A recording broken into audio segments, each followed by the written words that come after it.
just had a random thought, and it's kind of along the lines of like how bad would it have gotten if I was still with my ex while I was dealing and going through 4 brain surgeries and like 10 other surgeries. Like, I feel like it would have been the worst. He was struggling so much with, like, before I got my endometriosis diagnosis, I knew it was something along those lines, but my menstrual cycles were so bad.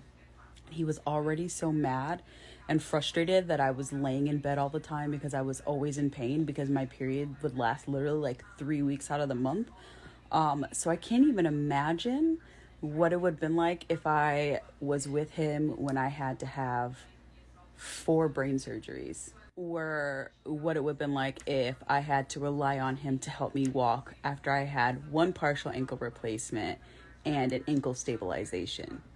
And like all of this happened within like 3 years. Having any type of vulnerability while you're dating someone who is abusive and manipulative, they're going to use that to their advantage. They're going to find a way to make you pay for your inabilities. There was one time he said to me, he was like, I've never met somebody in my life that's ever gone to the doctor as much as you go to the doctor. Like, it's ridiculous. Is there actually something wrong with you? If what you have going on in your life or what you're doing in your life takes the attention away from them and it takes the attention off of them, if you're not 100% focused, devoted, not commit, you know what I'm saying? Like, if you have anything else that's taking your attention, your time away from essentially like being a slave for them, they're going to hate it and they're going to complain about it. I just know he would have complained. He would have been very angry at how many times he would have had to have driven me to the hospital last year, or how many surgeries I had to have last year, or him having to wait on me hand and foot last year. My husband literally had to help me shower. He had to help me walk to the restroom. He had to help me change my clothes. He had to help feed me at one point. That's how bad my brain condition got.